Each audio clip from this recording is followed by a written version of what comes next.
So, here we are again with the Center for Education and Learning, the speaker series live. And this recording today is from Juventum to give the perspective again. The focus of the Center for Education and Learning is on galactic education, to learn about us, other species, and planets around us. And the focus of Juventum is on global education. But in any case, today the subject is, or the topic, is best practice.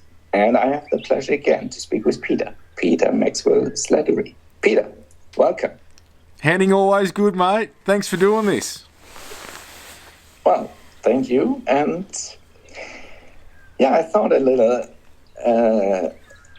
in the past days, and came up somehow this thing with best practice.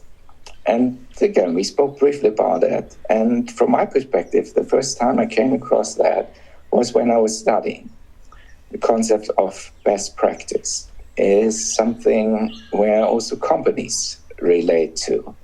And they try to identify these things. And there are sometimes organizations, they say they are the best in class organization, or they have then also the best product or service. They do benchmarking, all kinds of terminology.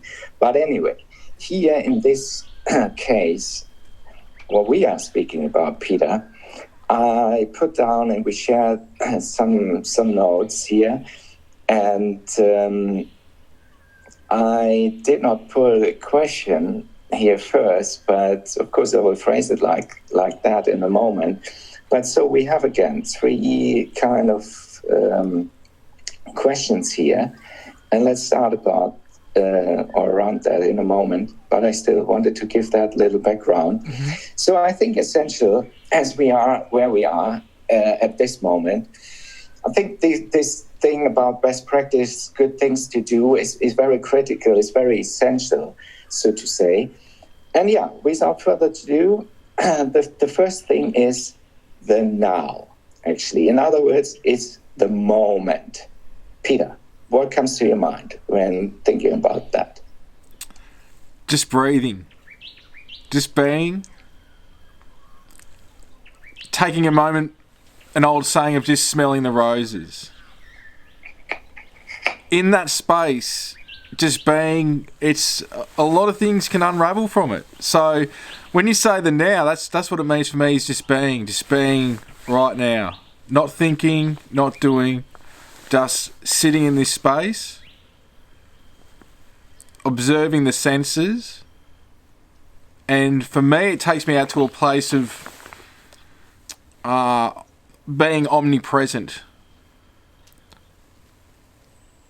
And it's probably a beautiful thing if people practice that every now and then, of just being momentarily in the now. Not the past, not the future. It's like right now, you got everything you need.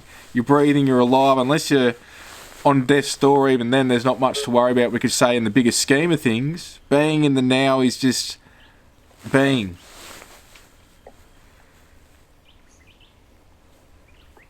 Yeah, thank you, Peter. And I put down some notes, and what comes to my mind, blending that in, so to say, is being. Now, as I learned over the course of time about spirituality, kinds of concepts, and also came across various terminologies. Yeah, one thing is the being, the living thing, the living creature, so to say. The other thing in terms of being is the state of being, some say. And in other words, also, it is said we are the human being here. We are souls that have chosen, or that were incarnated, that are being incarnated in this experience here on Earth in a human body. And then still, again, interesting, you just say, hey, just being. So in other words, what I have here also with my notes is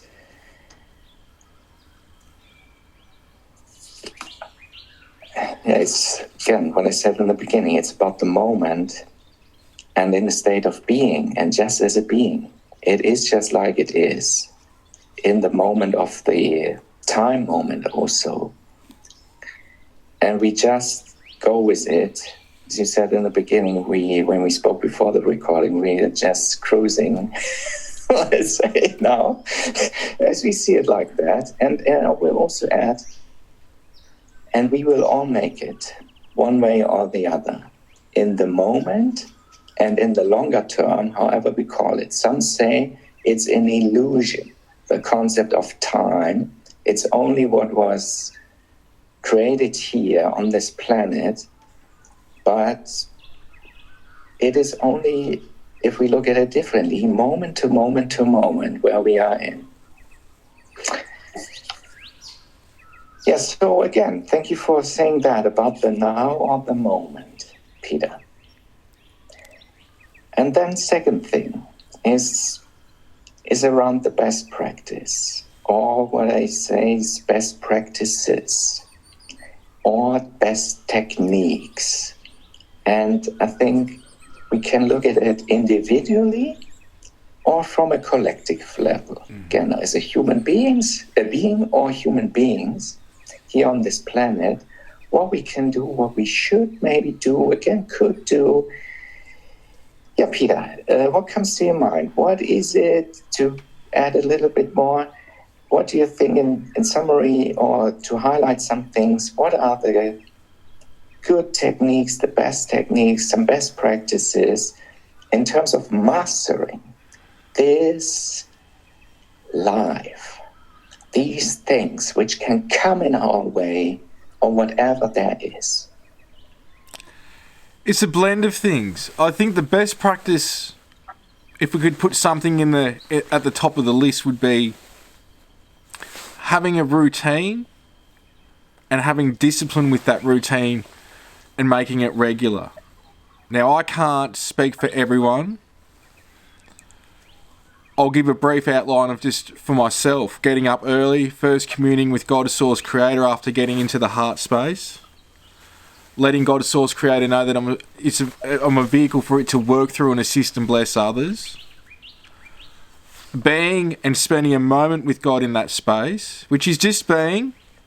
It's not doing anything. God speaks to us also through feeling, through ideas, epiphanies, concepts, what have you. It's just being in that space. No expectations of even a communication, but just being, communing with the divine.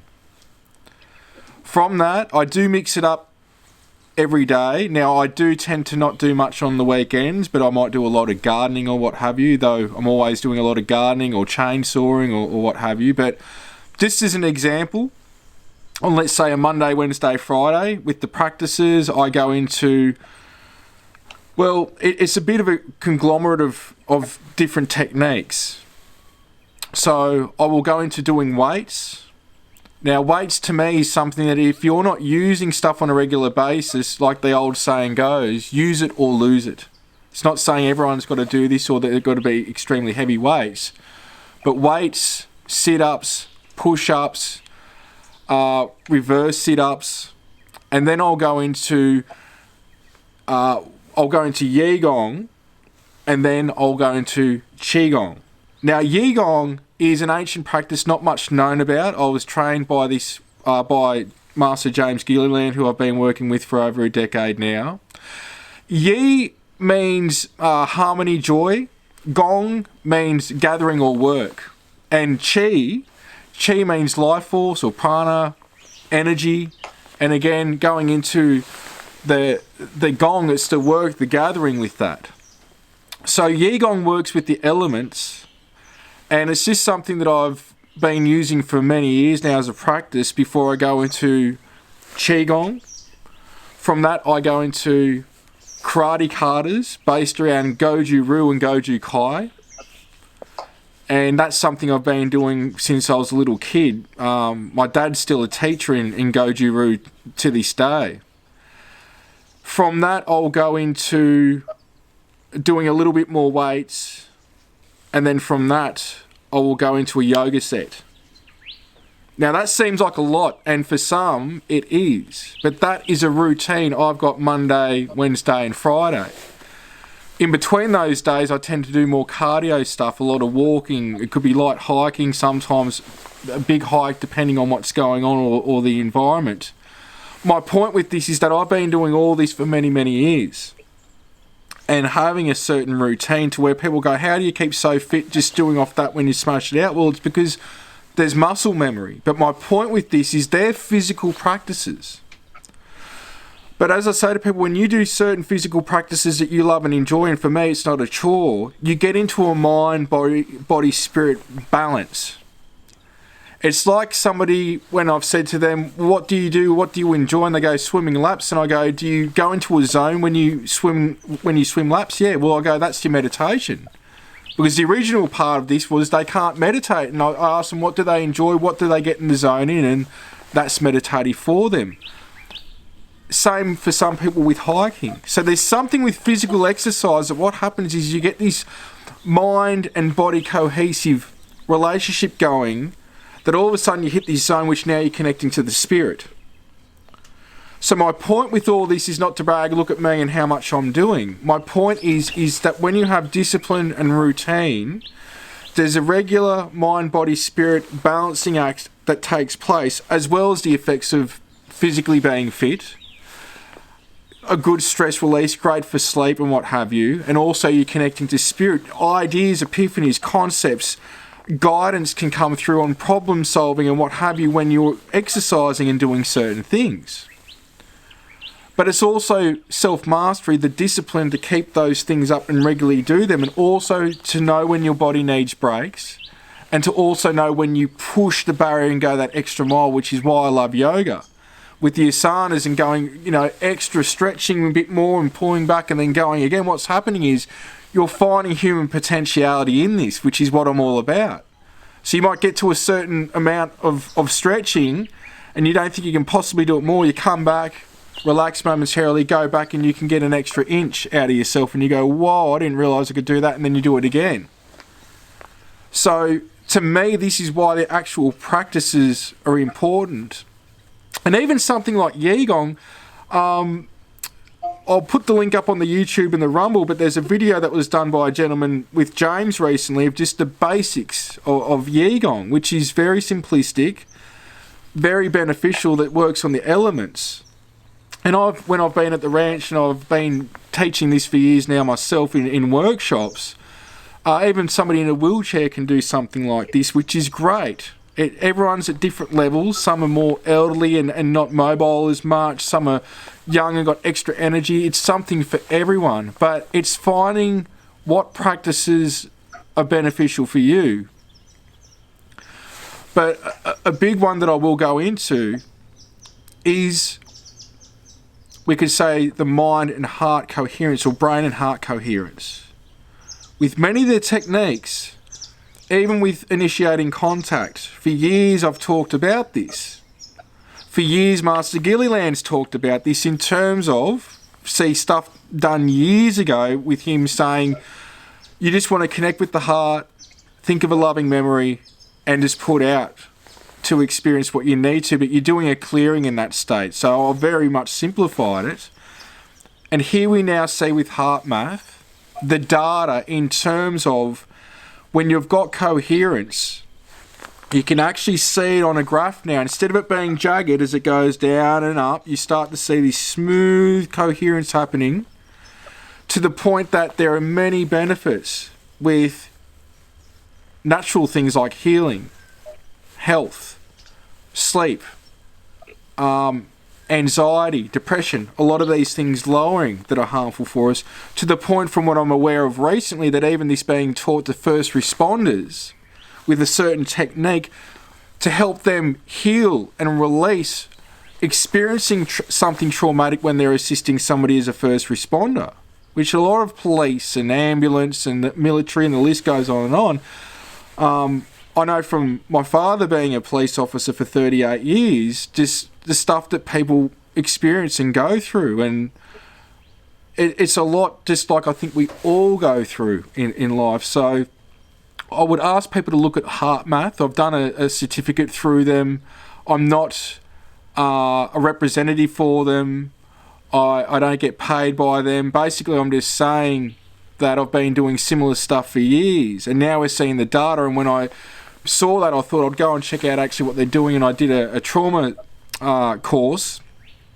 And what it is, basically a simplistic version. Again, I'm not a representative for heart math or work for them or get paid for them or anything like that, but it's a technique of where you can invite somebody or yourself to put your hand on your heart, you don't have to, with the intention of acknowledging the breath going past the heart and out the heart for people that aren't into this sort of stuff, or breathing in and out of your heart for the people that can visualize and they understand what I'm saying, and extending the breath for even 5 seconds in, 5 seconds out.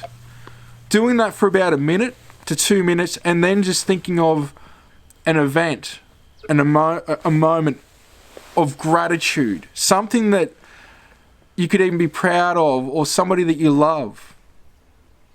That can transform you in situations to where you could even do it in a room full of people without the hand on the heart, but just focus on the heart breathing and then gratitude, to where now your energy field's affecting others. But before going to that state, we want to do it for ourselves, because if we're the best us, we can now be the best version of us for other people, which means it's got a flow-on effect. But something so simplistic, there is healing that can take place. And I'm not saying that from them, but I know this from myself and working with people in different ways. There's healing that can take place, many health benefits that can take place, clarity, clear thinking, problem solving can come through. And yet it's so simple. And as I say, I can't prove this. But as I say, we know scientifically that the first organ to manifest in the womb is the heart.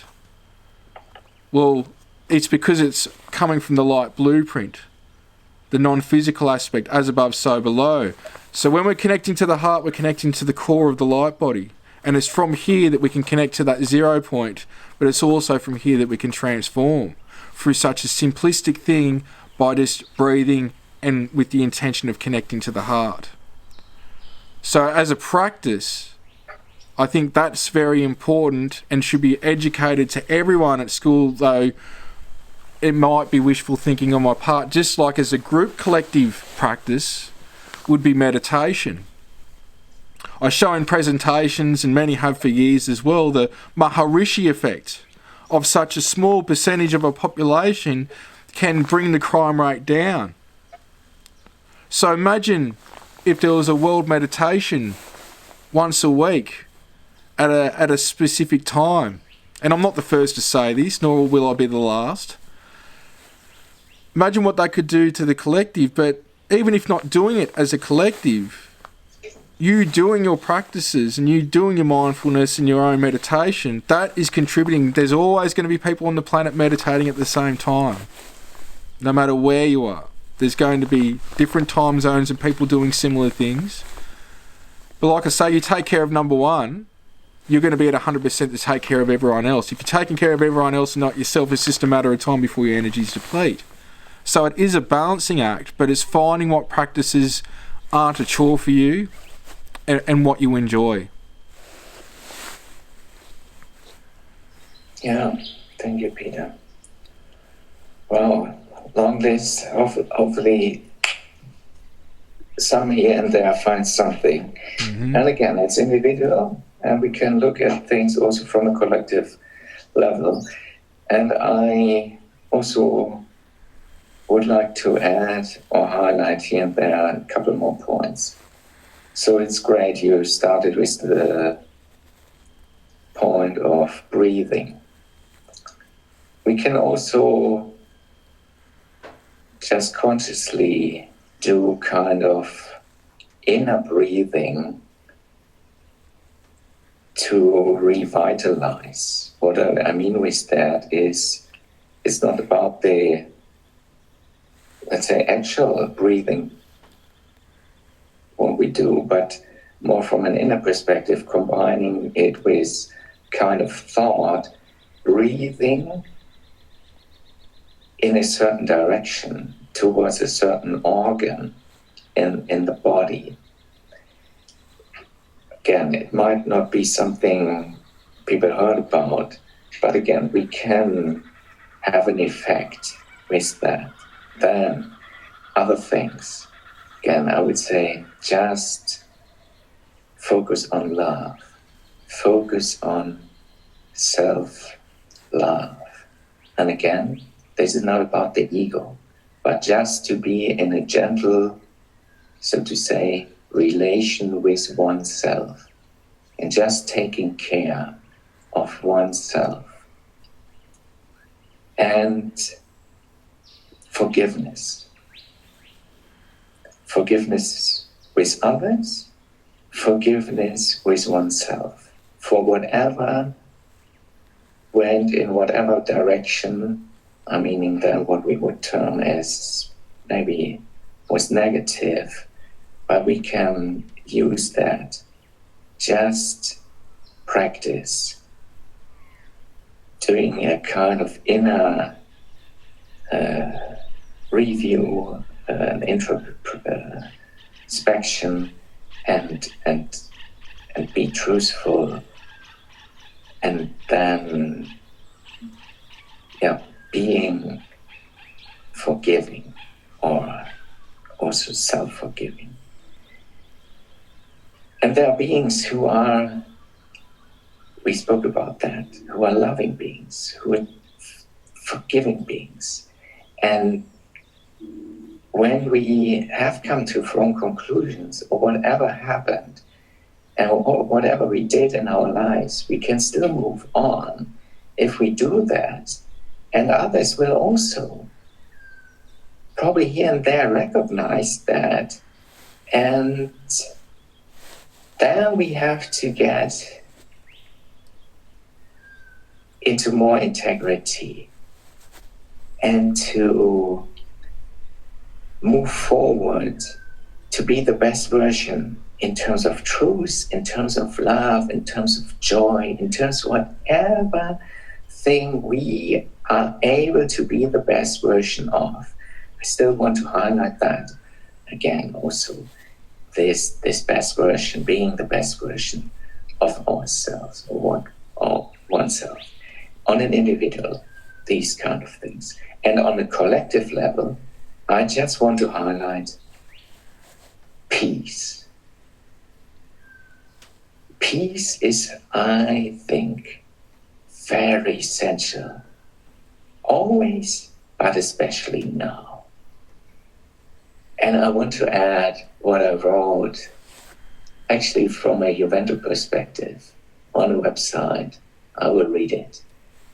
This thing, why and how to do it. It's the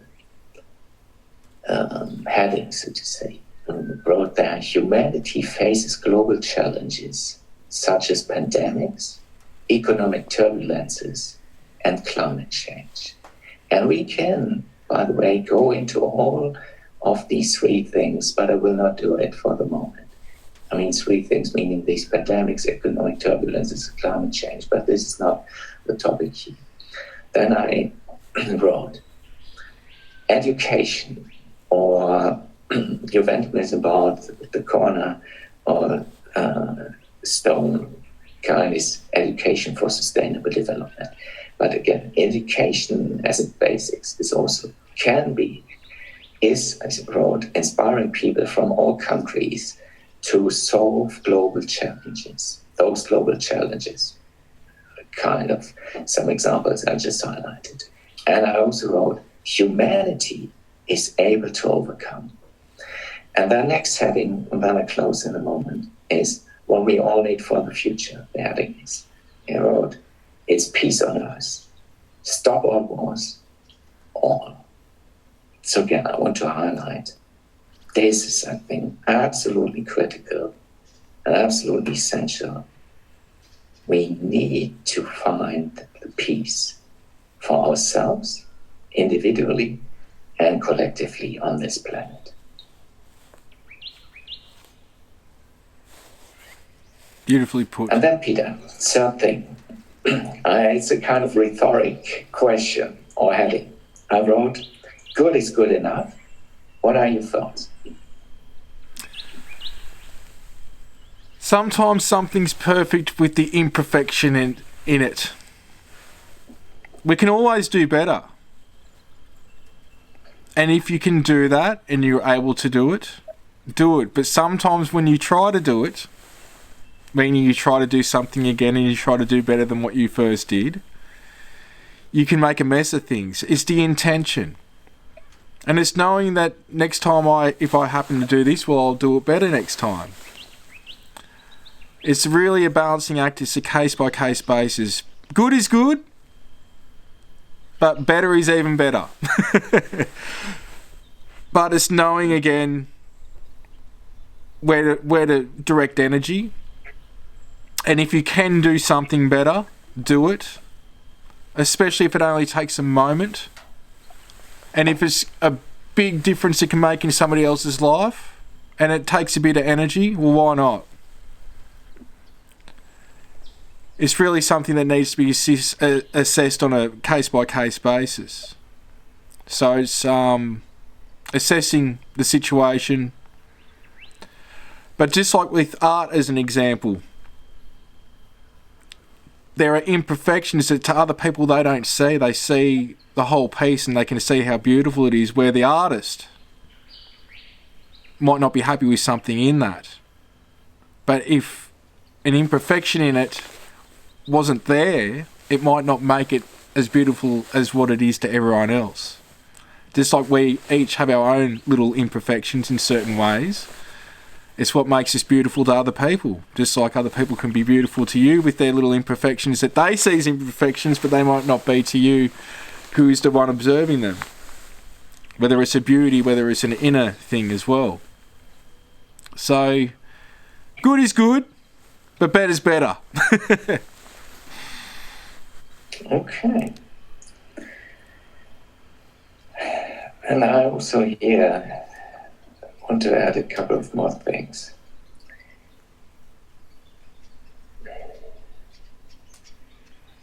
Some would say, in the kind of worst case, we die. And Peter, we also spoke briefly about that, and I spoke in our last recordings about that. So I heard a guru speaking about that, and we actually now compared the notes basically and identified, oh, it's that good. But also there is this thing, there might be various gurus out there, all of you coin and people are labeled differently, and they are in this and that position, and or just whatever, so to say, regular people like you and me, if we even make this distinction. But again, look for oneself, everyone, what resonates with one, and try to aspire to something, try to be the best version. But yeah, good can be good enough. And in the worst case, it is about, we may be on the deathbed, and we may, all will die. That guru said, all will pass the test. All will pass this test to die. When I first heard that statement, I thought, what is that? But really, where I was coming from in the beginning, we are souls that were incarnated, are on this planet in a human body. And again, some might be more familiar with the concept or not. Again, these spirits who have been seeking the human experience of us, so to say. But again, others say, and the traditional wisdom says us, we are souls, and we are, in other words, some say, eternal beings. We are just incarnated in this life form as a human being for this moment in time, this experience. We chose, or many chose that as many may not recollect. And as strange as it sounds, we chose, probably the souls chose that very consciously, this experience here on this planet. And I want to add, so again, we are eternal souls. We will die, the body will die, but the soul will incarnate again. And so, no worry. We will pass this test, even if we say, oh my goodness, then there, at some moment we will die. But I would say also, it might be whatever some soul has experienced, or let's say done, that the Creator will choose a different trajectory. But I would say that is up to Creator. In other words, I would say the Creator can also end the life of a soul. But anyway, let's leave it like that. Yeah. For in most cases, all will make it. All will make it, this experience here. And even if we die, we will continue as souls. And some say maybe in a different density, in a different life, on a different planet, in a different life form, in a different being, state of being, another being thing, whatever. We will see. Or people will, or beings will experience that. But still, again, it's up to creation. It's up to Creator, the God itself. And I mean here, the most benevolent being we know. The Creator of all creation, the omnipotent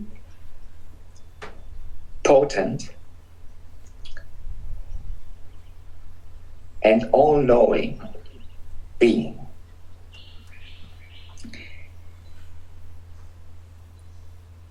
And so, again, every soul or every human being recognize this at some level, or as best as you can, or as we can. So be it. So be it the best version or the good version of yourself. And try to bring into this lifetime what you feel is good or best for yourself, but ultimately, hopefully, also for others. And so be it. And by the way, when we started this recording, I said also, I woke up and I got the message. Do it now. Do it now. And just for the record, for me, was again middle of the night here. For Peter, it's early morning, but we agreed upon that earlier yesterday. Live every day like it's your last. Yeah, and I hope this is again. There is bits and pieces, good advice, suggestions, recommendations for everyone. For all in here. Peter, still, anything to add? Just one more thing. Father Bob, who some Australians will know, maybe some people around the world, is really well known here in the media as well. I had the privilege to talk with him a few times. And he said something one time, quite some time ago with a friend, and it was, the only thing you got to worry about is dying, and even then you got nothing to worry about. So people can take that as they want, but when you've experienced what I've experienced and others have that have seen beyond the illusion of the five sense reality and the game of separation, it's easier said than done, because it's a state of knowing what I just relayed. But just be the best you, live every day like it's your last, because you never know when this chapter in your book is over and you're on to other things, but it's all about making the most of it and the best of it. So, yeah, I'll leave it there, Henning. Thank you, Peter. Again, so be it. Do it now. Let's do it now. And again, all the best. And all the best of all. All the best.